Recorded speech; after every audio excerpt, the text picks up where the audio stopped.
Nacional. Cuando está más caro tiene que llevar menos uno. Ahora puedo gastar lo mismo 100,000, pero nada más llevo tal vez el carro apenas por la mitad. Inflación interanual llega a 12.13%, la más alta en los últimos 10 años. Este es el problema más serio que tiene la economía de Costa Rica hoy en día. Confianza del consumidor sigue a la baja y el pesimismo hace que los ticos lo piensen 2 veces antes de comprar carro o casa. Esto es Estado Nacional. Hola, hola, muy buenos días. Muchas gracias por acompañarnos nuevamente aquí en Estado Nacional, ese espacio de las mañanas de los domingos para que analicemos con un poquito más de calma los principales temas de actualidad nacional.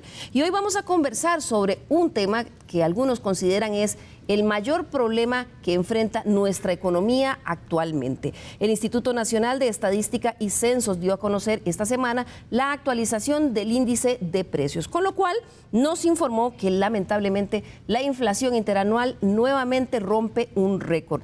Llegó a 12.13%, la más alta en más de una década, decíamos al inicio, 10 años, son en realidad 12 años que no teníamos una inflación interanual de esa magnitud. Por otro lado, también la confianza de los consumidores ha venido decreciendo un poquito y hay incertidumbre en ellos. Para conversar sobre este tema, permítame presentarle a los invitados que tenemos el día de hoy. Nos acompaña la doctora María Fernanda Alvarado. Ella es investigadora de la Escuela de Estadística de la Universidad de Costa Rica, que esta semana presentó el índice de confianza de los consumidores. Muy buenos días, María Fernanda, bienvenida. Muchas gracias por la invitación. Además está con nosotros un invitado frecuente aquí en Estado Nacional, don Eric Ulate, de Consumidores de Costa Rica, que representa a ese segmento de la población. Don Eric, que sigue pagando la cuenta y sudando la gota gorda con esta situación. Buenos días. Buenos días, muchas gracias Liliana, también a todas y todos quienes nos acompañan. Pues sí, un tema de muchísima preocupación que nos está afectando en nuestra vida diaria.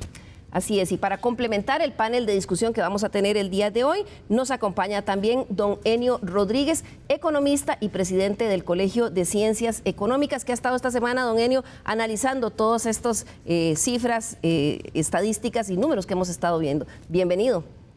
Muchas gracias, Liliana. Buenos días a todos los televidentes. El tema de la inflación es un tema que nos golpea a todos, pero que golpea sobre todo a las personas o los hogares en condición de mayor vulnerabilidad, por lo que debe ser un tema de preocupación nacional. Así es, porque cuando vemos estas cifras, don Enio, de los temas de inflación, a veces decimos, bueno, sí, es que cuáles precios son los que subieron más, los que subieron menos. Lo cierto es que cada punto que sube ese indicador, más familias entran a la línea o bajan a la línea de pobreza o de pobreza extrema. Vamos a ver todos estos temas el día de hoy. Vamos a comenzar tal vez primero con la data del INEC. Nuevamente, como decíamos, rompe un récord la cifra de inflación, la más alta en los últimos 12 años. Aunque algunos afirman que podría estar llegando ya a un tope la estadística de inflación, algunos dicen que debemos entender que este es el problema económico más importante que enfrenta el país actualmente. Veamos. La actualización del índice de precios al consumidor, publicado por el Instituto Nacional de Estadística y Censo esta semana, confirmó las malas noticias que los consumidores ticos sienten en sus bolsillos. La inflación interanual, es decir, la comparación entre septiembre del año pasado con la inflación al mes de agosto de este año, alcanzó de nuevo una cifra récord. Es la más alta en los últimos 10 años. Esta variación mensual es la segunda más baja que se ha registrado en el año 2022. Con este resultado, el IPC acumula una variación de 9,45% en los primeros 8 meses del año 2022 y una variación interanual a agosto del 2022 de 12,13%. En este índice, el INDEC mide el comportamiento de precios de 289 bienes y servicios de consumo para los hogares. La realidad muestra que los costarricenses han sentido un aumento en un 62% de los rubros analizados. El renglón de transportes ha subido en lo que va del año un 25%. Eso es lo que ha aumentado el costo del uso de los autobuses y otras formas de transporte. Y alimentos, que son tan importantes para todas las familias, ha subido 16%. Y si uno ve las cifras oficiales, Las familias más pobres, el 20% más pobre de Costa Rica, gasta el 50% del presupuesto familiar en transporte y alimentos. O sea, ahí hay un golpe muy severo para las familias más necesitadas. Según la actualización del Instituto Nacional de Estadística y Censo, los bienes y servicios que mayor aumento presentaron son la gasolina, el diésel, la papa, las galletas dulces, el tomate y las tarifas de taxi.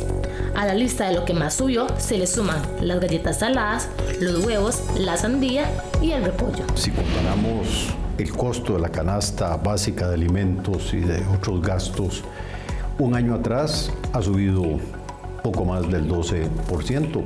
Y en lo que llevamos de este año, prácticamente un 10%. Y lo que más preocupa, por lo menos a mi manera de ver, primero este es el problema más serio que tiene la economía de Costa Rica hoy en día. Los expertos proyectan que la inflación acumulada al cierre de este año podría terminar en un 10,2%, convirtiéndose en la más alta de Centroamérica. Esas son las cifras. Don Enio, veíamos cuáles son el contexto o las razones por las que estamos teniendo esta inflación, a qué se debe.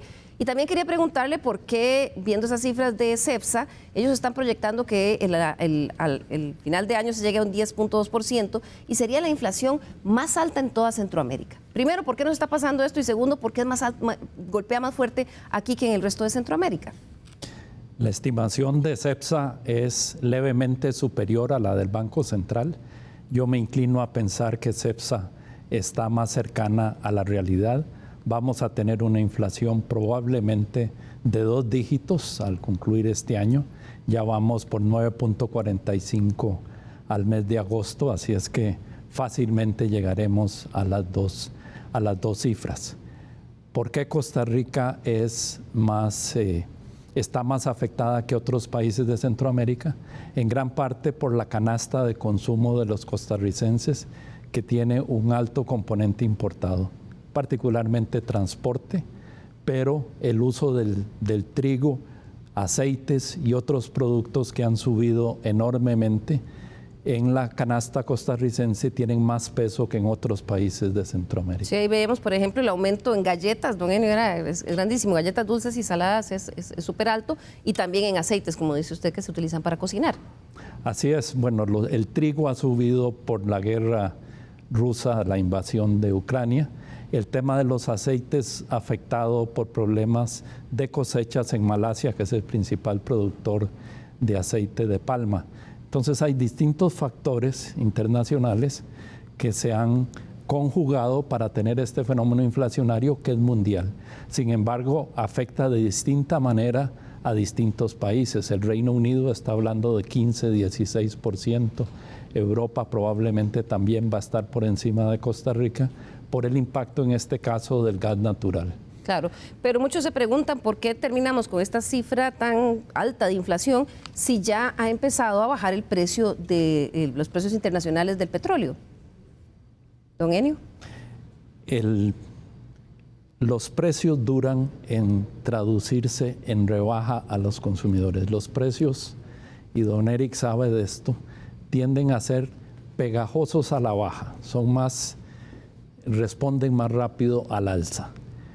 Además, en Costa Rica tenemos precios regulados, de tal manera que los precios de los combustibles, una rebaja solo ocurre después de una revisión tarifaria que haga la ARECEP. Recientemente hizo una. El día de ayer hubo una rebaja internacional. Sin embargo, eso no se va a traducir sino hasta que haya una nueva fijación de precios por parte de la ARECEP.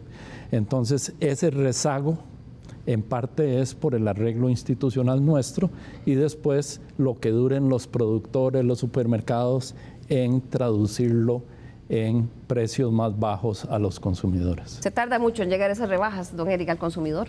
Sí, en realidad, vamos a ver, no solo el marco institucional, sino también cómo se trabaja en nuestro país el tema de los precios hace que los consumidores sintamos muy rápido las alzas y las bajas no en el mismo sentido. En los combustibles prácticamente se toma una foto de hace 2 meses y es lo que vemos en las gasolineras. En el caso de los buses, por ejemplo, se nos dice, mire, rebajan la gasolina, pero los buses subieron otra vez de precio esta semana.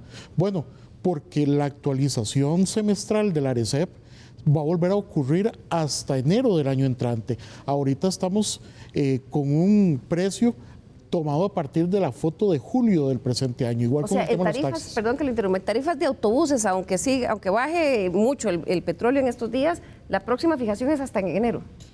El próximo estudio de precios va a ser hasta en enero. Probablemente la próxima fijación de precios la vamos a ver en marzo del año entrante. Es decir, no la vamos a ver de manera inmediata, excepto que se promuevan fijaciones individuales, pero a nivel nacional no la vamos a ver ya este año. Claro, y no se puede hacer algo, don Eric, o no se debería hacer algo desde la política pública para que por lo menos en una circunstancia como esta, se aplique más rápido al consumidor esas rebajas. Mire, a nosotros nos llamó mucho la atención en el caso de los taxis, las organizaciones de taxistas fueron las que les dijeron al ARECEP que no aumentara el precio del primer kilómetro, que llegó a 910 colones. Y sin embargo, el ARECEP hizo caso omiso de esa petición del mismo sector y aumentó la tarifa de taxis. Entonces, el esquema institucional es muy rígido, pero además la intervención en los precios, por ejemplo, en el caso del arroz, hace que no podamos sentir tan rápido la disminución que se da al desregular el precio. ¿Por qué? Porque como se tenía precio regulado de una manera muy rígida, lo que hacían los comerciantes era acumular inventarios. Entonces, hasta que estos inventarios no terminen de salir para ser comprados por los consumidores, no vamos a ver en general la rebaja del precio, por ejemplo, en el caso del arroz. Claro, porque el anuncio presidencial que se hizo de que con el decreto se iba a poder bajar el precio, la gente se quedó esperándolo. Algunas personas han dicho, sí, ya ha rebajado, pero realmente ha rebajado el precio del arroz en todo el país, en los comercios, don Eric. Mire, ha bajado ciertamente desde el primer día en que se publicó el decreto en ciertas marcas, en ciertos comercios, sobre todo en materia de ofertas. O sea, vimos una proliferación de ofertas que antes estaban prohibidas por este decreto ejecutivo del Ministerio de Economía, de la administración anterior. Vimos precios ligeramente más bajos, pero esto lo vamos a sentir en la generalidad y en todo el país cuando estos inventarios que han sido comprados de manera anticipada ya hayan sido vendidos y podamos tener acceso a los inventarios con las nuevas condiciones de mercado. Pero esto se da ¿por qué? Porque hubo una regulación que motivaba a tener grandes cantidades de inventario porque ya se sabía cómo se iba a trabajar después. Igual en el caso de servicios públicos, que también la rigidez del ARECEP pues, nos obliga a tener ciertos tiempos de espera para poder percibir las rebajas que se dan en el mercado internacional. Claro, por eso es que evidentemente la cifra de inflación sigue siendo tan alta y el impacto en el bolsillo de los costarricenses es diario e incesante. Aquí en Estado Nacional conversamos con algunos de ellos en supermercados y abastecedores nacionales para conocer cómo están lidiando, cuáles son los malabares que tienen que hacer para enfrentar esta escalada de precios. Esto es lo que nos contaron. El golpe de la ola de aumento de precios no solo ha afectado que los consumidores ajusten su presupuesto, sino que también ha variado hábitos de compra y consumo. Muchos costarricenses tienen que comprar en menor cantidad o cambiar de marcas para tener lo necesario en la mesa. Algunos sienten que están gastando hasta el doble en la compra del diario. Así encontramos a varios esta semana en algunos comercios. Yo gastaba un promedio de unos 100,000 colones quincenales. Y tal vez llevaba un carro y medio. Ahora puedo gastar los mismos 100,000, pero nada más llevo tal vez el carro apenas por la mitad. El arroz, los frijoles, o sea, todo lo que es básico ha subido bastante, ¿verdad? Si antes se gastaban 60,000, 70,000 colones, ya ahorita ando alrededor de los 100, casi 110,000 colones, con menos productos, ¿verdad? Pero la alza de los precios ha sido muy significativa, ¿verdad? Hemos tenido que ahorrar más, ver las cosas más baratas, marcas, y lo que se compraba antes no se compra igual, ¿verdad? Ahora se tiene que comprar menos cantidad. Muy mal, porque todo está demasiado caro, chiquita. Uno ya no sabe qué comprar y qué no comprar porque la plata no alcanza. Yo no soy de aquí, yo soy de Heredia y vengo hasta aquí por lo mismo. Sí se ha dejado de comprar mercadería, productos, ¿verdad? La canasta básica, todo está por las nubes, todo está más caro. El costo es más elevado ahora. Antes se compraba, digamos, con 100.000 colones se compraba cierta cantidad, ahora hay que duplicarlo porque no se compra lo mismo. Algunos abastecedores, por su parte, señalan que disminuyeron sus ventas hasta en un 40%. Según ellos, han observado que algunos clientes dejaron de comprar muchos de los productos que más subieron. Don Raúl Castro, dueño del abastecedor Oasis, es testigo de los constantes aumentos en los productos y nota cómo la gente ya no compra algunos o compra menos. No han dejado de comprar porque la gente sigue necesitando. Lo que pasa es que se mide más, se controla más. Ha habido aumentos de todo, ¿verdad? Todo ha subido, lo que es canasta básica, que tiene un 1% de IVA, ha subido entre un 8 y un 12%. Sí ha disminuido porque la gente ahora se cuida más. Digamos, si una familia de 4 que llevaba tal vez 3 atunes, van a llevar 2. Y sí, los ingresos han bajado bastante, o sea, se nota. Con mayor o menor impacto en los presupuestos familiares, dependiendo del ingreso de los mismos, la afectación es evidente en los diferentes sectores.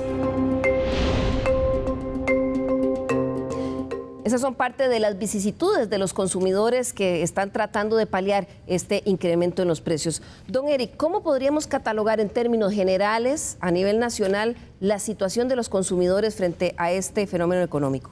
Mira, una emergencia, definitivamente una emergencia.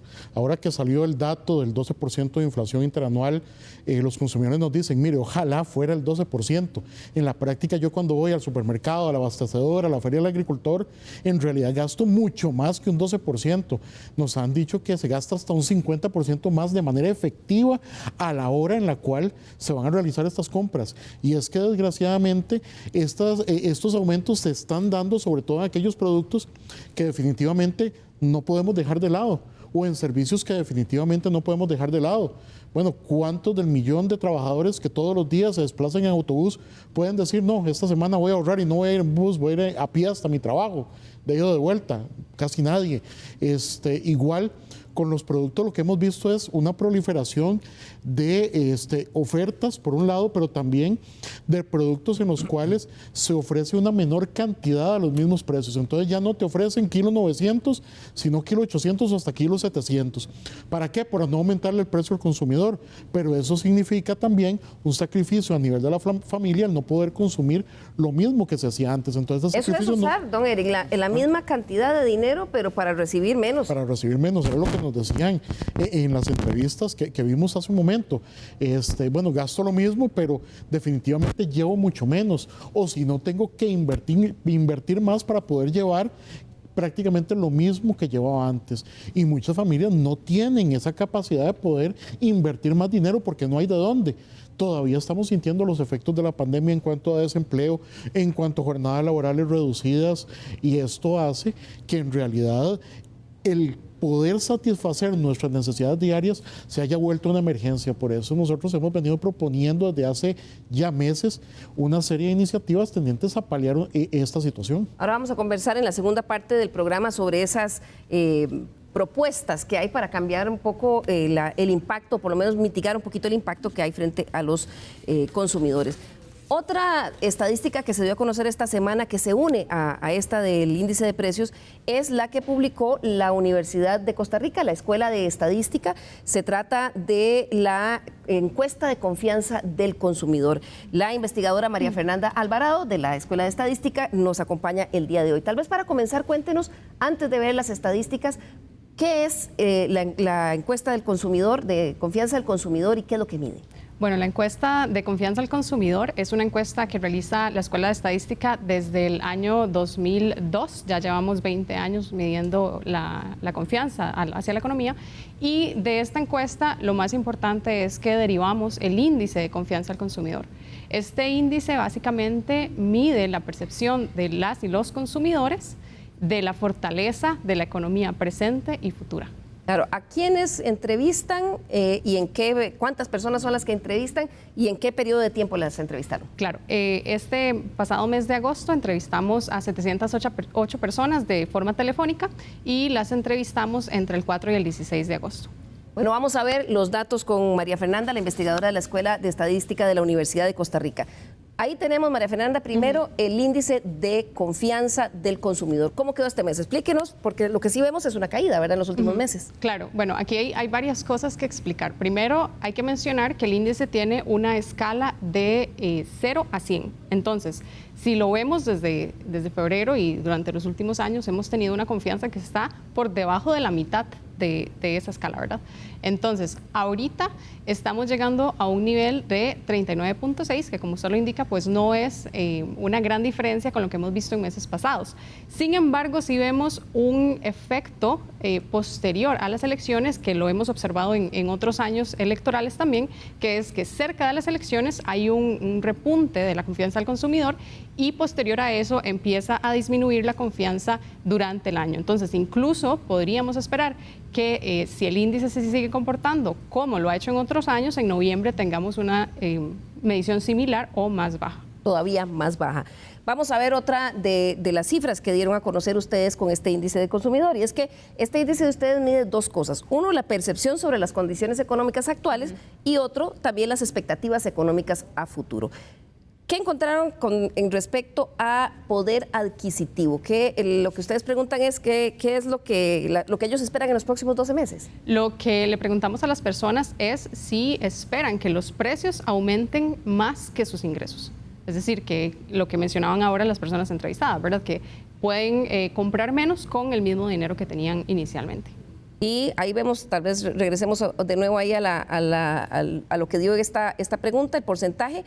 39.7% de las personas les contestó a ustedes que en los próximos 12 meses esperan perder poder adquisitivo. Exactamente. Hay un 39.7% de los consumidores que espera que durante los próximos 12 meses los precios aumenten más que lo que van a aumentar sus ingresos, ya sea por salario, rentas, etcétera. Claro. Don Eric, ¿es moderado este porcentaje de personas que espera perder poder adquisitivo o refleja un poco la realidad de lo que la gente está viviendo?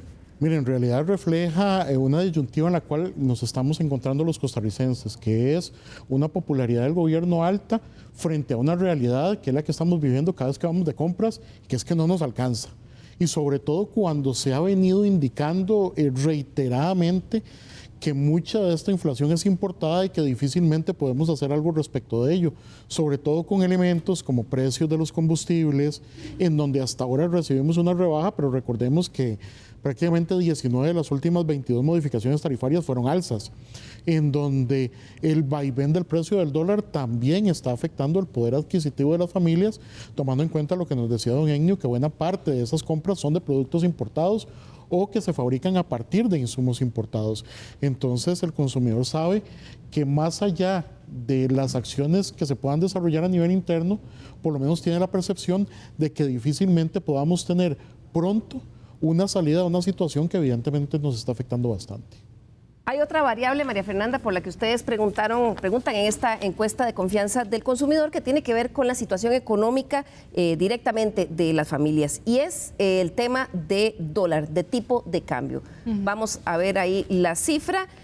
Ustedes también nuevamente le preguntan a los consumidores cómo esperan que vaya a estar el tipo de cambio en los próximos 12 meses. ¿Qué les contestaron? Bueno, como estamos viendo por acá, tenemos un 59% de personas que esperan que el precio del dólar aumente.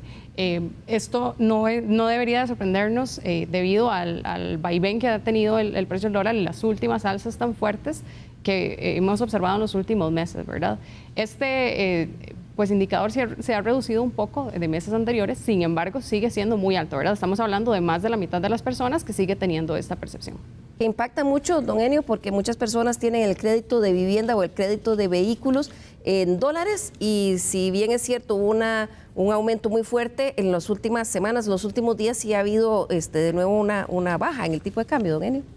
Ha habido una baja por varios factores que nuevamente traducirse en precios a los consumidores va a tomar tiempo, por un tema de inventarios, por un tema de prácticas de precios. Los precios son lentos para bajar y eso es un tema grave, y más en Costa Rica, que son precios regulados, en donde si no hay una fijación extraordinaria del recope, de los precios de Arecep para recope, no va a bajar, no va a impactar el precio más bajo que está obteniendo el Recope en las compras de gasolina y diésel a los consumidores. Entonces, necesitamos que haya más agilidad con fijaciones extraordinarias. Esa sería una forma de trasladar a los consumidores. Y para las personas, los hogares que tienen deudas en dólares, pues sí, la rebaja de los últimos días del tipo de cambio, pues es un cierto alivio. Ahora bien, ¿cuánto va a durar? ¿Cómo se va a seguir comportando el tipo de cambio? Pues es una predicción compleja y la inestabilidad ha sido la norma de este año. Así es, pero aún a pesar de eso, como veíamos, un 59% de las personas que encuestó la Escuela de Estadística de la Universidad de Costa Rica dijo que esperaban que el tipo de cambio vaya a subir. Doña María Fernanda, también preguntaron ustedes sobre el tema de tasas de interés y ahí también pudieron percibir pesimismo e incertidumbre en los consumidores. Vamos a ver lo que les respondieron con respecto a tasas de interés. Sí, bueno, ese porcentaje de 65.8% es el porcentaje de personas que espera alzas en las tasas de interés en los próximos, igual, 12 meses.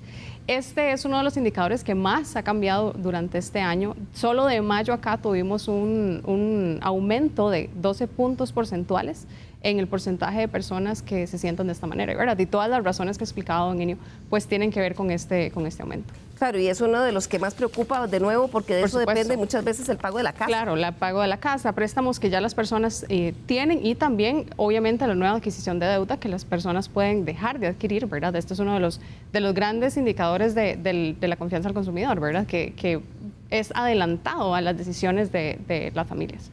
Liliana, desafortunadamente creo que este es un área donde es casi cierto que van a ocurrir alzas en las tasas de interés.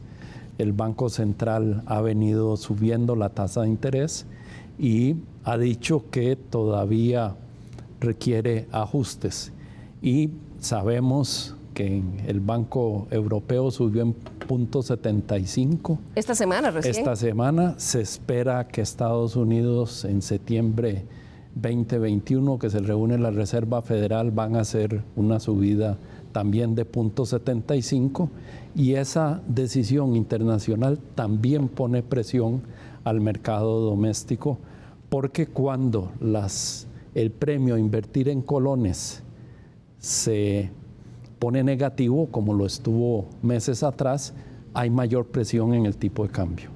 Entonces tiene que tener el Banco Central mucho cuidado sobre cómo alinea las tasas de interés y esa es una mala noticia para los hogares costarricenses que además de precios elevados van a tener tasas de interés desafortunadamente más altas. Quiere decir, María Fernanda, que ese pesimismo de los consumidores con respecto a las tasas de interés está absolutamente justificado y como usted dice, han venido viendo cómo sube esa expectativa de que vaya a aumentar.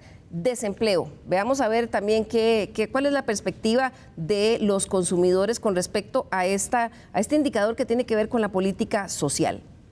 Sí, en el caso del desempleo y la pobreza que es similar, y ahorita la vamos a ver, tuvimos un aumento también en el porcentaje de personas que piensan que en el próximo año habrá más desempleo. Y ese aumento fue de casi 6 puntos porcentuales. Entonces, con respecto al año pasado, a mayo anterior.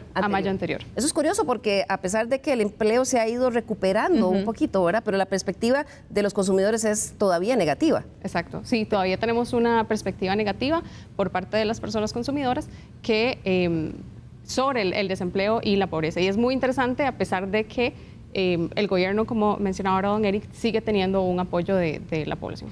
Veamos la cifra de pobreza, de lo que miden ustedes es ¿cuál es la expectativa de los consumidores para los próximos 12 meses? ¿Qué esperan que va a pasar con la pobreza? ¿Qué les contestaron? Exactamente. En este caso tenemos un 46% de personas que esperan que la pobreza aumente en los próximos 12 meses y este indicador en particular sí ha venido aumentando durante el año. Empezamos en febrero con un 36.1% y aumentó 5 puntos porcentuales para mayo y otra vez otros 5 puntos porcentuales aproximadamente ahora para la medición de agosto. Bueno, vamos a hacer aquí nuestra primera pausa comercial y ya vamos a regresar también, María Fernanda, para contarle a los televidentes qué encontraron ustedes con respecto a el sentimiento que tienen los consumidores a la hora de decidir si compran o no bienes duraderos. Y también hablaremos sobre qué más se puede hacer desde la política pública para enfrentar esta emergencia económica, como dijo don Eric, que se podía llamar esta situación. Ya regresamos.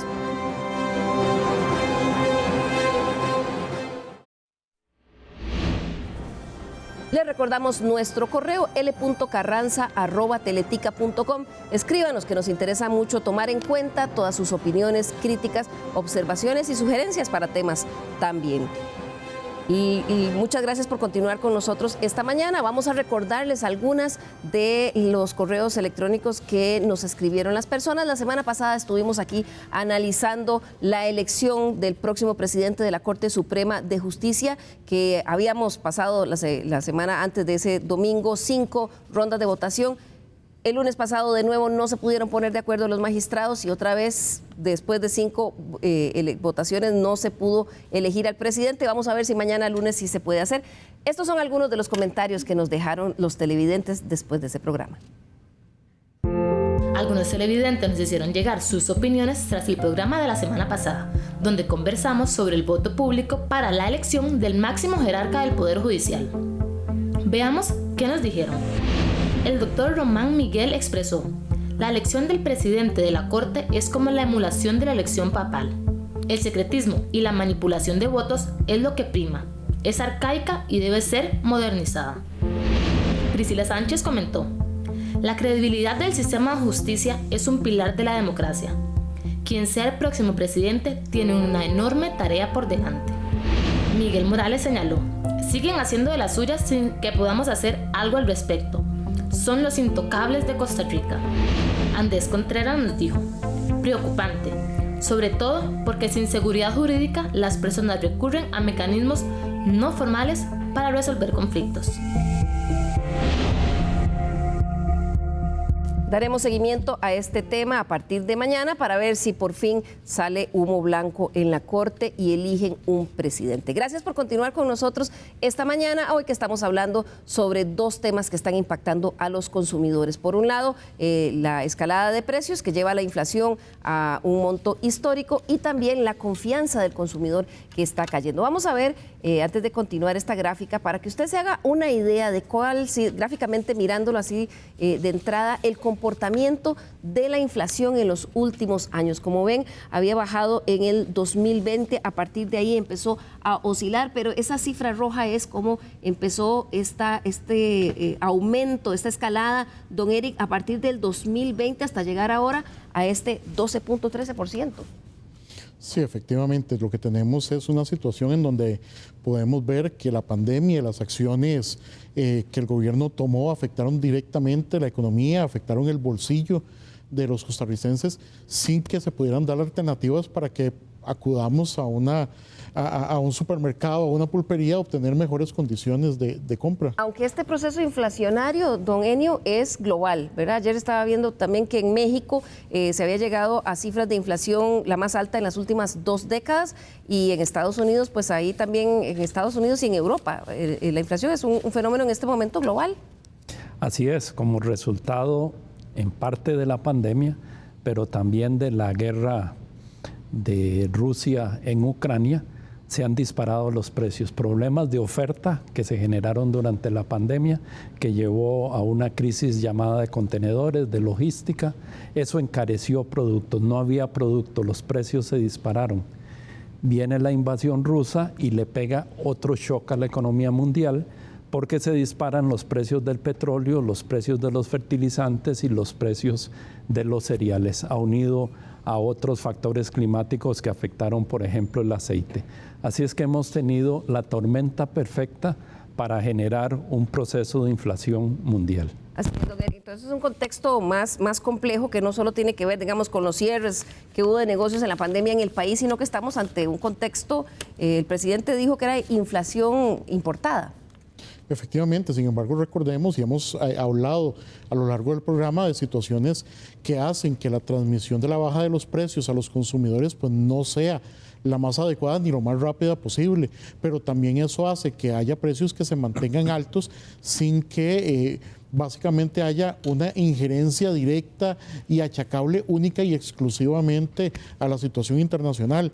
En esto para nosotros ha sido bastante alarmante ver que todo prácticamente se está justificando hoy en términos de la guerra entre Rusia y Ucrania, cuando ya se ha dicho que esta guerra será larga, ¿verdad? Y que no necesariamente vamos a sentir un efecto positivo de esa contienda en el corto plazo.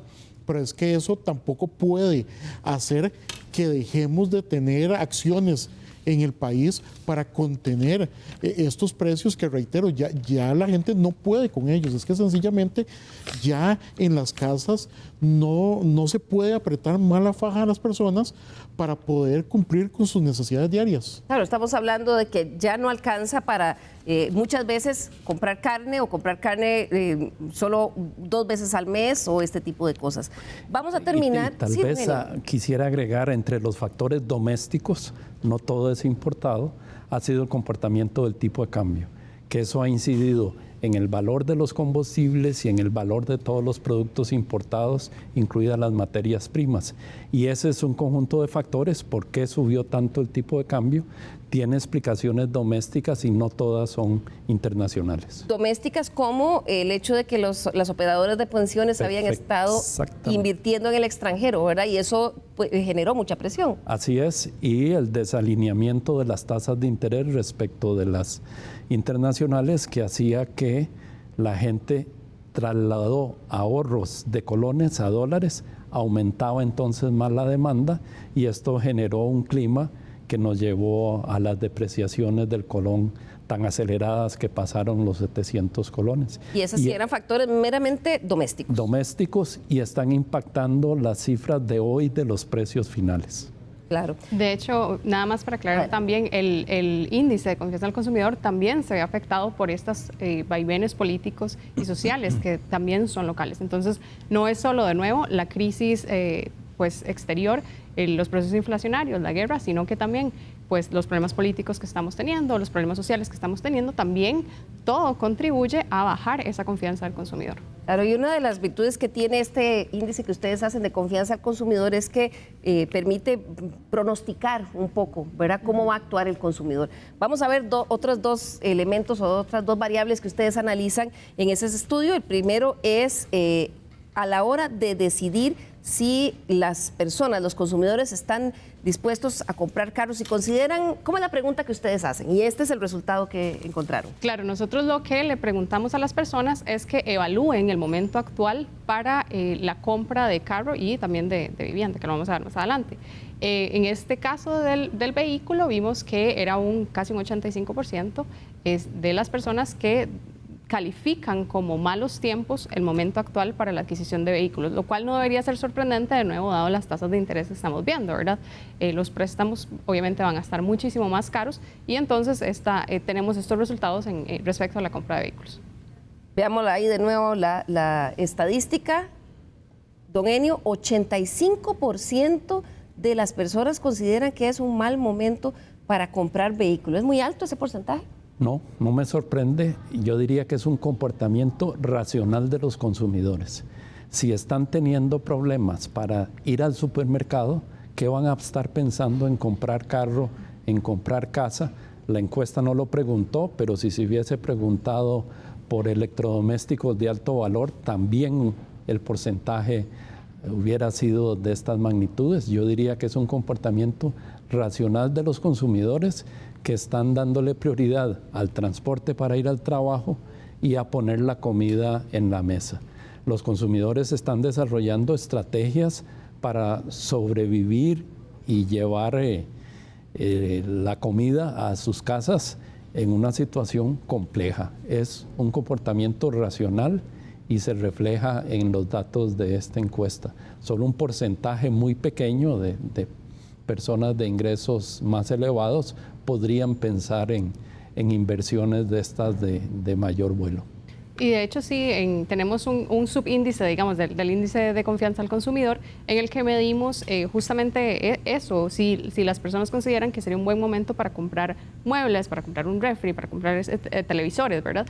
Y observamos justamente lo mismo, o sea, la confianza en ese aspecto es bastante baja. Veamos el dato en el caso de vivienda. Le preguntan a las personas, ¿considera usted que es un buen momento para comprar casa? Sí, aquí estamos viendo que casi 3 de cada 4 personas, ¿verdad?, dicen que no es un buen momento para comprar casa. Esta estadística se ha mantenido estable durante todo el año y de hecho durante casi que todo el tiempo de pandemia. Sin embargo, de nuevo, estamos hablando de cifras muy altas que, por ejemplo, para el 2018 estaban un 55%. Entonces, wow, ha sido un cambio que tal vez ha sido levemente, pero ha ido sucediendo. Claro, es una erosión ya evidentemente en el presupuesto, don Eric, del consumidor, pero también en su estado de ánimo. Pero es que vamos a ver, es obvio, no solo por lo que nos dice don Enio, es que vamos a ver, tenemos una situación en la cual tanto para comprar casa como para comprar carro, lo normal es que hay que endeudarse. Con las tasas de interés y con las condiciones en general de los créditos, es muy posible caer en mora. Ya en este país estamos hablando de más de 850,000 procesos de cobro judicial en donde la gente está perdiendo su patrimonio, está perdiendo sus bienes, precisamente por no poder cumplir con esas deudas. Pero hay un elemento adicional. En el caso de la casa y los carros, tenemos una situación que es que esos créditos normalmente se dan en dólares. Claro. Entonces, claro, la mayoría de quienes pueden adquirir los créditos ganan en colones, pero esos créditos se expresan en dólares. El precio de las casas y el precio de los vehículos se expresan en dólares, que ante la volatilidad de la moneda estadounidense, pues la gente sencillamente se enfrenta ante una situación de muchísima incertidumbre para asumir un gasto que eventualmente me va a llevar a un proceso en cobro judicial en donde voy a terminar perdiendo la casa o el carro. Entonces mejor lo aconsejable, lo racional es no hacer nada precisamente ante esa volatilidad del precio del tipo de cambio, de las tasas de interés y lo que se da con todos esos procesos de cobro judicial. Claro, y en medio de este contexto, don Enio, de lo que estamos hablando ya, además de este estrujamiento en el presupuesto de todas las familias costarricenses, es sobre todo el impacto en las más vulnerables. Aquí estamos hablando de que cada vez de que esto sube, don Enio, estamos moviendo más personas bajo la línea de pobreza y extrema pobreza. Así es, muy preocupados en el colegio hemos hecho un esfuerzo de medir el impacto en la pobreza. Costa Rica mide la pobreza una vez al año, nada más, con la encuesta nacional de hogares, que se realiza en el mes de julio y se publica en el mes de octubre. Así es que el último dato que tenemos de pobreza oficial es de julio de 2021. Nosotros, a partir de un análisis de cómo ha subido la canasta básica y la canasta alimentaria y el porcentaje que representa la canasta básica y la canasta alimentaria en los deciles de ingreso más bajo, podemos predecir que más familias, en vista de que no ha habido una recuperación de ingresos, más familias están cayendo bajo la línea de pobreza. El colegio ha venido haciendo estimaciones mezclando dos instrumentos con alguna rigor metodológico, pero que no deja de tener problemas, que es la encuesta continua de empleo, para medir el aumento en ingresos y aumento en empleo y ver a ver si eso compensa el aumento en el costo de la canasta básica y la canasta básica alimentaria. ¿Y qué les dicen esas proyecciones? Nos dicen que la pobreza va a aumentar. Hicimos proyecciones a fin de este año. Depende las simulaciones que hagamos, pueden llegar hasta 30% o alrededor de 25% la pobreza total.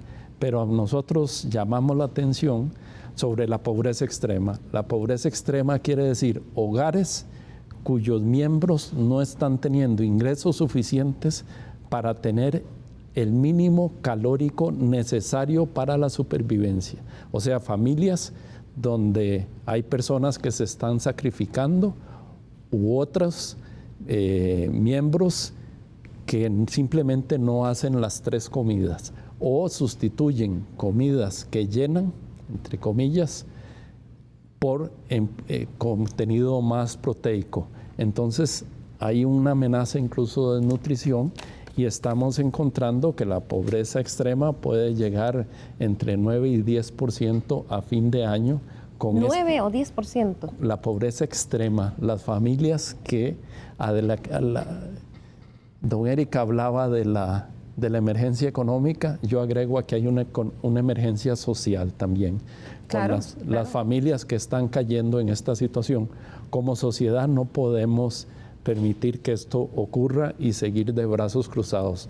Todos estamos sufriendo los embates de la inflación, pero para las familias más vulnerables, muchas de ellas mujeres jefiadas por mujeres, son las que están llevando la peor parte. Y frente a esto, el gobierno ha anunciado un proyecto que aún no ha enviado al Congreso, que lo mencionó hace algunos días, pero esta semana con la conferencia de prensa ya lo planteó en una forma más contundente, con el que pretende dirigir un bono social de 60,000 colones a 111,000 familias de los más bajos recursos que ellos elegirían, es decir, el gobierno los elegiría de la base de datos del CINIRUVE que tiene el Instituto Mixto de Ayuda Social. Esta semana aseguraron que pronto lo van a enviar al Congreso porque requiere la aprobación de los diputados. Esto dijo Yorleni León, presidenta ejecutiva de Limas. Así es como va a operar este subsidio por inflación que esperamos en los próximos días ya poderle estar entregando aproximadamente a 111,000 familias en nuestro país. Solamente corregir, presidente, que no son 9 meses, son 3 meses y que en caso de que los recursos no lo permitan, estaríamos ampliando 1 o 2 meses adicionales. Que esas familias ya han sido identificadas a través del CINIRUVE, todas cumplen con esa particularidad de tener una condición de pobreza extrema. Eso significa un ingreso de hasta 70,000 colones por mes que tienen esos hogares y que por supuesto esto genera una afectación significativa para poder adquirir los bienes, los alimentos que requieren de manera diaria. Estamos trabajando con el Ministerio de Trabajo y estamos trabajando con el Ministerio de Hacienda para presentar en los próximos días el proyecto de ley que permita entonces hacer las modificaciones presupuestarias y de esa manera entonces poder hacer efectivo este beneficio. Este proyecto de ley tendría que llegar a la Asamblea Legislativa. Aún no sabemos cuál es la vía que va a utilizar o que va a elegir el Ejecutivo para solicitarle a los diputados apoyo con esto, si va a ser una modificación presupuestaria. Pero algunos se preguntan si es suficiente esperar que esto se apruebe y que ese bono llegue a esas 111,000 familias o esperar que la rebaja en el precio internacional de los combustibles se traduzca en la rebaja del resto de precios. Para algunos expertos aún hay más que se podría hacer. Veamos qué nos dijo el economista Fernando Naranjo. Deben ser ayudas más directas, ¿verdad? Yo recuerdo en la pandemia que muchos negocios se organizaron y uno llegaba al supermercado y le decían, ¿quiere comprar un diario? Y uno decía, sí, claro, gustosamente, yo pongo a 70,000 colones para comprar un diario que lo distribuían en diferentes comunidades. O sea, lo que ha faltado es una organización que tiene que ser liderada por el gobierno para ayudas directas en alimentos. Y no un bono, porque el bono no se sabe en qué se va a gastar, pero los alimentos tienen que comérselos, ¿verdad? Eso sin duda. Entonces pienso que el gobierno puede hacer más en ayudas directas y muy importante organizar a las comunidades para que también las familias de mayores recursos y las empresas privadas ayuden en esta coyuntura que es peligrosa para el país. También se había hablado de un proyecto de ley para, don Eric, regular el precio de los combustibles, no regularlo, pero que tuviera una especie de contención para esto de los precios. ¿Usted considera que hay más que se podría hacer desde la política pública? Usted ahora hablaba, por ejemplo, de los precios que son regulados por la ARECEP y que se tardan tanto para que las rebajas lleguen al consumidor.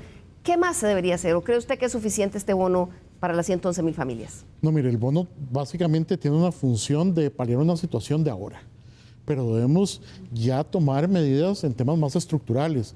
definitivamente el impuesto único para los combustibles es el mecanismo que tenemos en nuestro país para poder bajar efectivamente el precio de un producto que es transversal a la economía y que incide directamente en el precio de los alimentos, de los servicios públicos de primera necesidad, entre otros. ¿Y en qué quedó ese proyecto? Miren, no se ha presentado. Nosotros esperaríamos que pronto... El Ejecutivo era el que tenía que presentar. Claro, es el Ejecutivo el que tiene que presentar el proyecto, de tal manera que ellos decían que el impuesto único sirva como comodín para que no suba a 900 colones, ¿verdad? El precio por litro de los combustibles.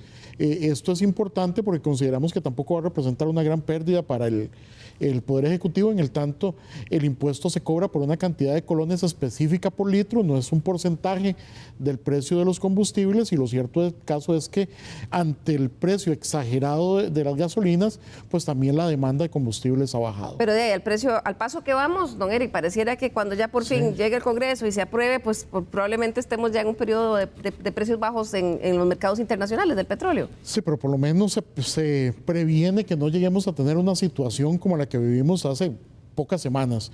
En todo caso, esto es algo que debe apurarse y que cuando lo reciban los diputados tiene que tramitarse lo más pronto posible. También es necesario que el Poder Ejecutivo insista en la disminución de cuellos de botella, que significan costos para las empresas que al final de cuentas son traducidos para los consumidores. Es importante también analizar toda la estructura impositiva que hace que hoy en día los costarricenses paguemos precios exagerados por los bienes y servicios que estamos teniendo. Y también hay que tomar en cuenta la posibilidad de establecer subsidios directos a actividades que impactan a la población. Se habló del subsidio al transporte público, que es algo, reitero, que es fundamental para la población. 1 millón de trabajadores se desplazan diariamente en autobús y es algo que la gente no se lo puede quitar. Sencillamente yo no puedo ahorrar en el pasaje de autobús. Entonces es importante que ese pasaje sea lo más barato posible sin afectar a la continuidad de las empresas, para que tengamos un impacto directo en los bolsillos de los costarricenses. Pero hay que trabajar en eso y hay que hacerlo ya. María Fernanda, y es que si estos indicadores, sobre todo del índice de precios y la inflación siguen subiendo, sí estamos frente a una situación dramática social y económica de familias más vulnerables. Absolutamente. De hecho, el porcentaje de personas que espera que para el próximo año haya más pobreza es casi la mitad, ¿verdad? Estamos hablando de 46.5%, entonces es muchísimo. Y obviamente las alzas en los precios también hace que la gente contraiga sus gastos, ¿verdad? Entonces, al final termina siendo contraproducente porque no se dinamiza la economía. Claro. Don Enio, ¿qué más se puede hacer? Porque, claro, tienen razón los consumidores. Dicen que se va a mandar un proyecto de ley para el tema de los combustibles, pero no se envía. Se dice que ya hubo un decreto del arroz, apenas es que está empezando a rebajar, pero aún no queda muy claro si es una baja generalizada o son solo algunas ofertas en algunos comercios. Se habló de algunos decretos que bajarían el precio de los medicamentos. No sé si en este momento han bajado realmente el precio de los medicamentos. ¿Qué más se puede hacer aparte de este bono dirigido que en realidad las personas que trabajan con temas sociales dicen, bueno, es que eso es una medida de emergencia para llegarle realmente a los que más necesitan? ¿Se les llega realmente a los que más necesitan ahí? Bueno, esa es la primera pregunta. El Sinerube no es un listado de todos los hogares en condiciones de pobreza extrema. El Sinerube son los que están inscritos en alguna institución de ayuda social como el IMAS. O sea, son los que ya reciben de alguna u otra forma alguna ayuda del Estado. Y muchos de ellos simplemente ni siquiera están en una situación de supervivencia y ni siquiera tienen el tiempo, la energía para ir a hacer el trámite de inscribirse y llenar la ficha FIS. Eso es uno de los problemas. El otro es cómo se les va a hacer llegar. Se dice que mediante depósitos. Yo no estoy seguro que todos tengan cuenta corriente y se les pueda simplemente girar. Entonces, no cubre a todos. Y el método o la ejecución del programa también tiene sus bemoles. Por eso nosotros venimos insistiendo ya desde hace meses que había la urgencia de diseñar este programa de una manera pues firme. El Colegio de Ciencias Económicas trabaja con organizaciones que trabajan a su vez con personas en condición de calle. Los números son abismales. Que han aumentado la población en condición de calle. Eso quiere decir gente que cae en pobreza extrema y no puede pagar su alquiler, no puede pagar su cuarto y cae en condición de calle, además de un problema migratorio que tenemos. Pero lo estamos viviendo en las ciudades, en Limón, en San José, en Alajuela, la cantidad de gente ya que cae en indigencia. Esa es la emergencia social que tenemos. Subsidios directos, a mí no me simpatiza el subsidio a la gasolina y el combustible, y los combustibles en general, porque eso se benefician consumidores que no lo necesitan tanto. Claro, se van todos en la colada. Un subsidio al transporte público sí quedaría más enfocado en las personas que más lo necesitan. Así es que hay que cuidar mucho el 5, la situación fiscal es realmente difícil, pero para estos temas de atención, de emergencia social, que la CEPAL ha venido diciendo es un problema latinoamericano, no solo costarricense, existen fondos internacionales. Este es un tema que amerita el diseño de un programa con apoyo internacional.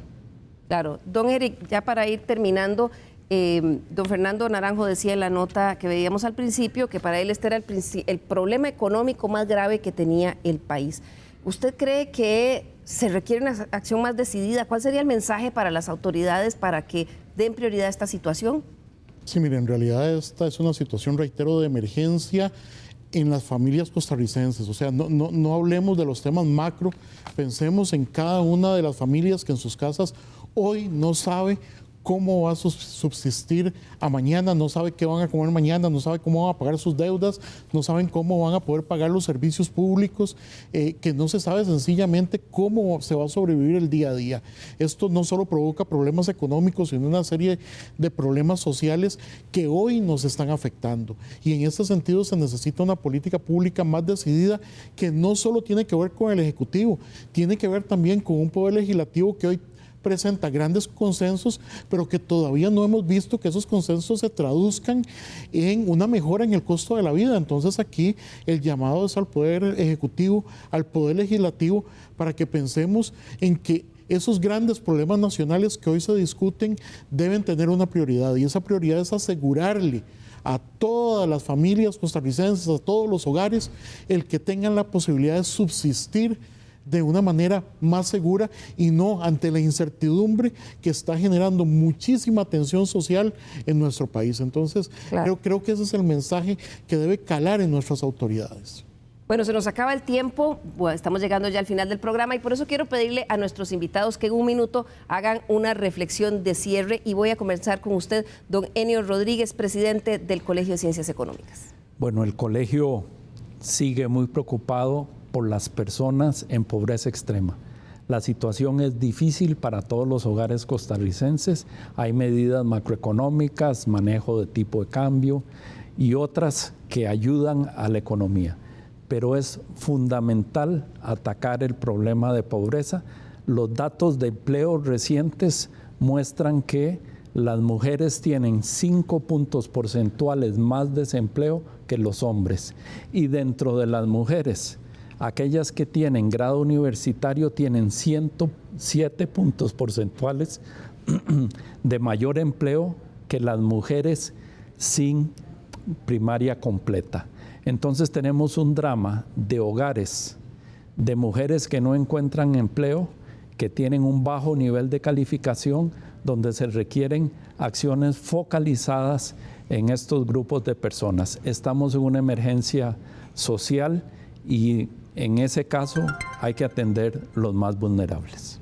Muchísimas gracias, don Enio. Continúo con usted, doña María Fernanda Alvarado, de la Escuela de Estadística de la Universidad de Costa Rica. En un minuto, una reflexión final. Claro, yo creo que la reflexión acá, bueno, primero es siempre un poco mantener la calma. La confianza al consumidor, a pesar de que ha venido disminuyendo, no ha alcanzado los valores tan bajos que vimos incluso durante la pandemia y parte del 2018. Sin embargo, tampoco podemos pues tapar el sol con un dedo y esperar que todo se arregle si no hacemos nada. Vemos aumentos en los porcentajes de personas que esperan desempleo, que esperan pobreza, ¿verdad? Y a pesar de que la confianza al consumidor siempre pues trata de medir esas percepciones en gastos discrecionales de los hogares, estamos llegando al punto, como decían los otros panelistas acá presentes, que hay hogares en los que ya ni siquiera esos gastos esenciales que se asumen que son un poco más estables se pueden cubrir, ¿verdad? Entonces, nosotros por parte de la Escuela de Estadística vamos a seguir midiendo la confianza del consumidor y darle seguimiento pues, a estas problemáticas sociales definitivamente. Muchísimas gracias, María Fernanda. Concluyo con usted, don Eric Ulate, en representación de los consumidores de Costa Rica. Sí, en primer lugar, agradecer a la Escuela de Estadística por este trabajo que realizan. Consumidores de Costa Rica nació en una época muy cercana cuando se realizó el primer informe y hemos venido dando seguimiento a este trabajo tan importante y consideramos que también debe ser una referencia clara a las autoridades de los distintos poderes de la República para saber cuáles son las necesidades de la población.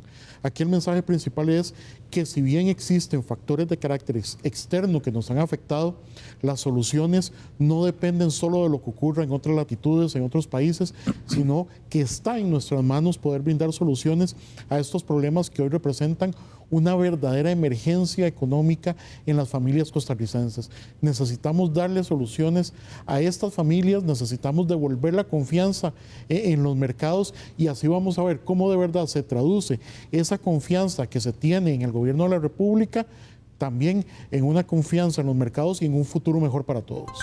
Bien, muchísimas gracias. Es sin duda una emergencia económica y social que hay que atender. Llegamos hacia el final de Estado Nacional. Muchas gracias a nuestros panelistas y sobre todo a usted allá en sus casas por acompañarnos. Los esperamos el próximo domingo a las 10 de la mañana.